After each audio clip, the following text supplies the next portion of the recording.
All right, next question says, thanks, Mike. Are the phases detailed somewhere? We talk about restoration, hypertrophy, peaking, and all that, but I don't have a clear view on the long-term plan. It's hard to align my nutrition with the training as far as going on a cut, mass phase, maintenance, and so on. Is that information available somewhere? Not in a really easily digestible way. That's kind of a limitation of the system that we're using right now. However, we are in development of some new systems, and when these systems come online, you will be able to track this stuff much, much more easily, and it'll frankly just be really nice for you guys to be able to see it.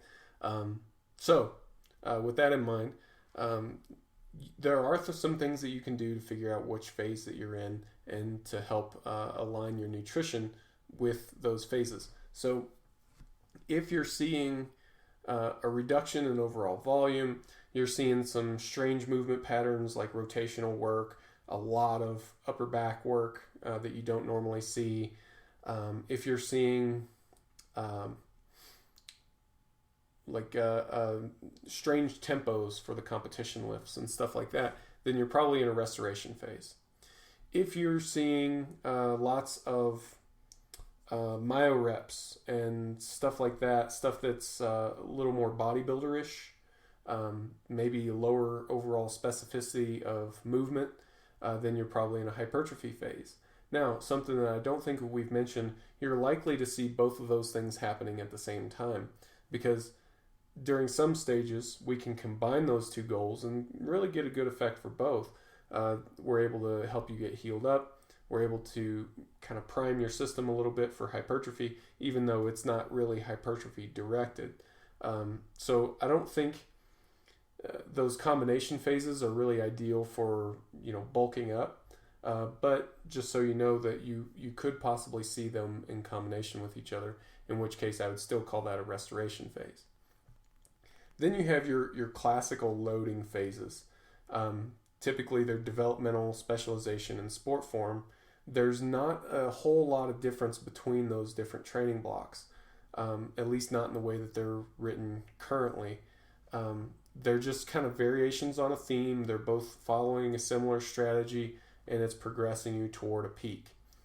You can think of those as your loading blocks. And when you're in a loading block, you're going to see a focus on the competition lift, a focus on close variations of the competition lift, probably a lot more just regular blunt trauma volume, not anything special like myo reps or density work typically. So that's kind of how you can look at what you've got and figure out what overall training phase that you're in. As far as timing up your nutrition with those phases, I can tell you how I do it, and you can apply your own strategy to this however it's going to work best for you.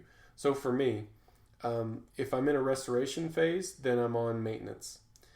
If I'm in a loading block, a loading phase, but I'm far out from a competition and my weight is under control, then I'm doing some bulking.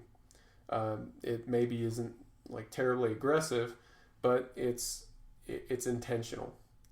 Then when I get to a stage of my training when I'm far enough out from a competition that I can lose about a pound a week and come in on weight, that's when I start my cut. So how far out I start my cut really depends on how far up I went in my bulk. If I don't go real high in my bulk, then I'll start the cut much later.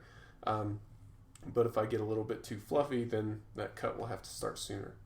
So that's kind of how I time out the cut.